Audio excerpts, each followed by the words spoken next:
இது பொலிட்டிக்கல் பொடிமாஸ். விஜய் நடித்த சர்க்கார் திரைப்படத்தில் 49 பி பற்றி சொல்லியிருப்பார்கள். அமெரிக்காவில் இருந்து தேர்தலில் வாக்களிக்க இந்தியா வரும் விஜயின் ஓட்டை வேறு ஒருவர் செலுத்திவிட 49 பியை பயன்படுத்தி தன் வாக்குரிமையை பெறுவார். பெரும்பாலானவர்களால் அறியப்படாத இந்த விதியை சர்க்கார் படத்துக்கு பிறகு பரவலாக தெரிய வந்தது.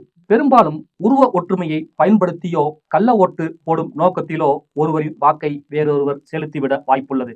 உண்மையான வாக்காளர் ஓட்டு போட வரும் முன்பே வேறு ஒருவர் ஓட்டு போட்டு விட்டு சென்று விட்டால் உண்மையான வாக்காளரை ஓட்டு போட அனுமதிப்புதான் டெண்டர் ஓட்டு, அதாவது ஒப்பந்த ஓட்டு அல்லது ஆய்வுக்குரிய ஓட்டு என்று பெயர்.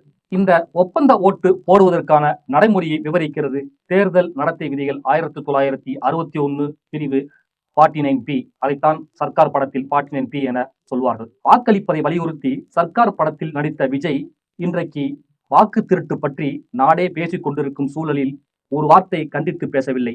விஜயின் பரப்புரை சுற்றுப்பயணத்தில் வாக்கு திருட்டை பற்றி பேசாமல் அமைதியாக கடந்து செல்கிறார். ஓட்டின் வலிமையை பற்றி சினிமாவில் நடிக்க மட்டும்தான் விஜய்க்கு தெரியுமா? நிஜத்தில் ஏன் அதை செய்யவில்லை? மோடி அரசின் பகையை ஏன் சம்பாதித்துக் கொள்ள வேண்டும் என விஜய் நினைக்கிறாரா? அடுத்தடுத்த கூட்டங்களில் வாக்கு திருட்டு பற்றி விஜய் வாய் திறப்பாரா? கண்டிச்சு அறிக்கை விடுவாரா? பார்க்கலாம். இது போன்ற வீடியோக்களை தெரிஞ்சுக்கொள்ள நம்ம பொலிட்டிக்கல் பொடிமாஸ் சேனலை ஃபாலோ பண்ணிக்கங்க.